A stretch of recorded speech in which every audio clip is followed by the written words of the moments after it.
billahi Babacar Gueye moo dangereux waaye li Babacar Gueye di dangereux RFM moo ko gën a dangereux ndaxte RFM bu ay mbir xewee day wut ab élément waxloo ko la nga xamante si ne ñoom foofu lañ bëgg a orienter débat bi daal di koy jàllale bu ko defee manipuler Sénégalais yi waaye tamit orienter yenn nit yi ngir ñu dem foofu xam ngeen ne ñoom Abdou Mbow laata président Diomaye di tas assemblée bi ki njëkk a wax waxi motion de censure Doudou Wade la moo ko waxe woon ca RFM tey jii après DPG bi Babacar Gueye moom lañ jëliwaat pour muy waxati waxi motion de censure yoo xamante si ne groupe parlementaire ñoom Abdou Mbow bi mën nañ koo def dañuy ànd déglu kaddu yi nga xam ne moom la Babacar Gueye def nga xamante si ne il faut que nga déglu ko du début à la fin ba xam kii da doon def jàngat wala day orienté mbir yi ngir ñi dem foofu te sax def na conclusion déjà ci jàngat bi nga xam ne moom la doon def na atteem ba joxe dëgg ba pare ñu ànd déglu Babacar Gueye lu dangereux li nga xam ne moom la def ànd ci ak RFM. amul benn werante ci article 86.6 bu constitution bu Sénégal ngir ñu daal di mën a adopter loi de finances 2025 ñu jàpp ni nag dina doon sax lu yomb ndax majorité bi ni mu toll waaye nag faw ñu teey ndax am na ay jafe-jafe yoo xamante ne làkku na ci suuf Babacar Gueye di spécialiste ci ay questions parlementaires. dañuy jàpp ne dañ ko adopté bu fekkee ne amul lu ñuy wax motion de censure waaye bu fekkee dafa nar a am motion te loolu il faut ñu xaarandi maanaam 24 heures maanaam bis pour mën a xool ndax dina am maanaam motion de censure wala déet bu amul motion de censure jàppale ne budget bi adopté nañ ko bu amee motion de censure il faut que ñu dellu si yeneen ñaari fan yoo xam ne dañ koy tëbal pour que mën a examiner encore motion de censure boobu nag ni mu ko gisee bu fekkee am na budget kenn mënu ko am fii ba wala le 3 wala le 4 janvier kon dañuy weesu date bi nga xam ne moom lañ jàppoon ñoom ne war nañ ci am budget mooy batu 31 bi. lépp nag wax nañ ko def laata 31 décembre waaye ngir kii fi nekkoon député dina jafe loolu ñu respecter délai de promulgation bi te risque recours sax mën na cee am. d'abord bàyyiwuñu xel ne loi même boo ko voté ak sa majorité dafa am diir boo xam ne mooy délai de promulgation boo war a xaar te foofu diggante boobu opposition bu ko neexee mu def motion de censure wala du def motion de censure mais damaa jàpp ne li nga xam ne moo concerné délai boobu muy 6 jours de promulgation yooyu daf ñuy yóbbu ci ay le 8 wala le 9 wala le 10 janvier kon 31 bi doxul. ngir Babacar Gueye lii yëpp nag mënoon nañ ko éviter su fekkante ni woon premier ministre Ousmane Sonko defoon na DPG wam ñetti weer gannaaw bañ ko nommé premier ministre. lii yëpp mënoon naa ñàkk bu fekkee ne nguur gi teeloon nañu xam ne lii mënut a sotti moo doon ñu def ni seen morom yi daan def ca njëlgeen mooy bi ñu amee alternance en 2000 Moustapha Niasse premier ministre la woon majorité bi nekkoon assemblée nationale socialiste lañu dañu contrôle mais terewul def nañ fa déclaration de politique générale terewul budget bi voté nañ ko jàmm na ñooy ci biir waxtaan ñii nag jiitaluñu waxtaan dañ jiitaloon peut-être ca départ ba bi ñuy biir woote bi bureau bi déjà def nañ opposition bi lu tax bu ëllëgee ñàkkul opposition bi duñu leen jox cër bi nga xam ne moo leen war wala duñu leen jàppale. xam ngeen ne kii deful jàngat parce que moom tiré na ay conclusion ba pare ndax nee na lii xew ñoom président Diomaye ak Ousmane Sonko ñoo ko waral. te pourtant li muy wax nii hypothèse la rek moom waaye déjà dëggal na ne loolu mën naa ne loolu am na ba pare boo koy déglu danga naan lii am na parce que dafa bëgg pousser groupe parlementaire opposition bi pour que ñu déposer motion de censure boobu lan mooy doon conséquence bi moo di ne année 2025 bii ñu jëm budget bi kenn du ko voté parce que ngir ñu wote ko ñetti fan moo ci des buñ ko wote wut ci ñetti fan yii wala ñeenti fan saye dutuñ ko wote léegi mu ne leen ñeenti fan yooyu nga xam ne moo dese Sénégal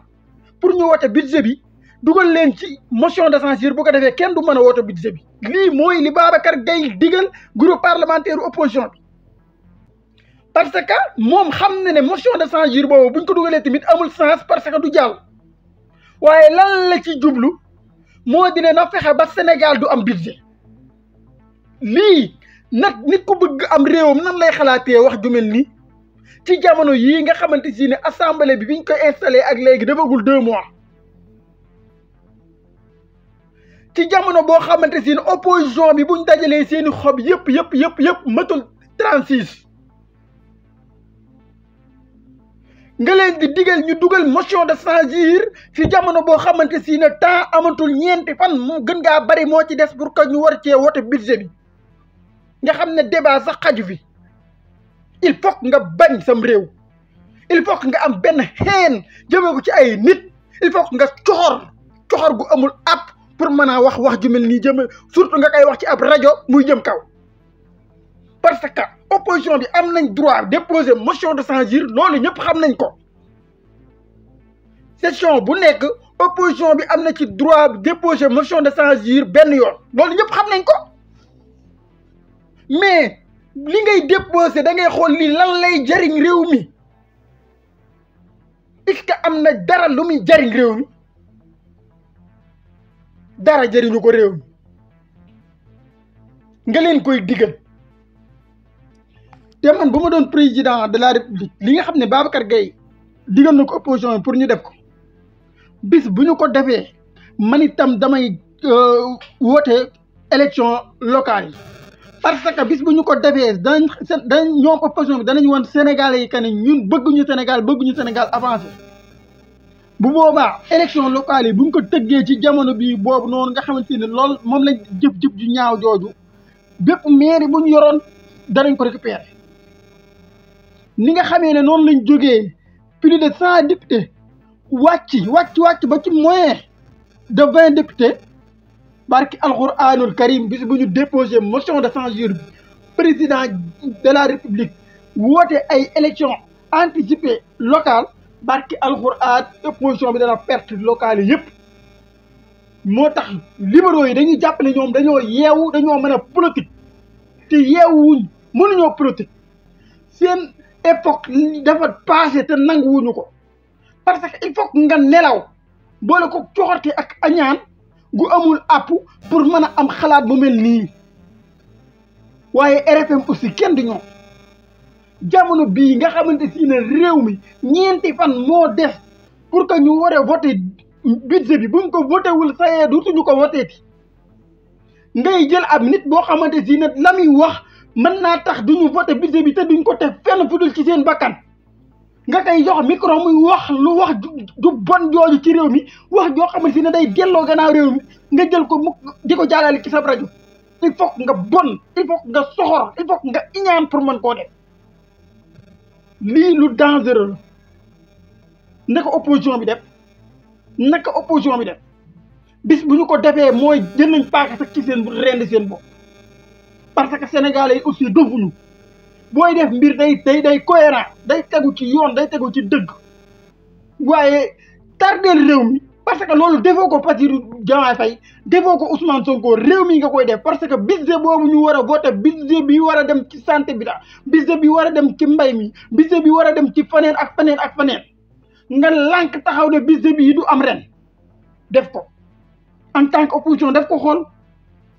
boo ko defee yaag Sénégal yi yéen a koy digaale doo ko digaaleeg Ousmane Sonko doo ko digaaleeg Bassirou Diomaye Faye il faut que nga tuuti il faut que nga xeebu il faut que nga bon pour mën a am wax xalaat bu mel nii waaye il faut que nga soxor ba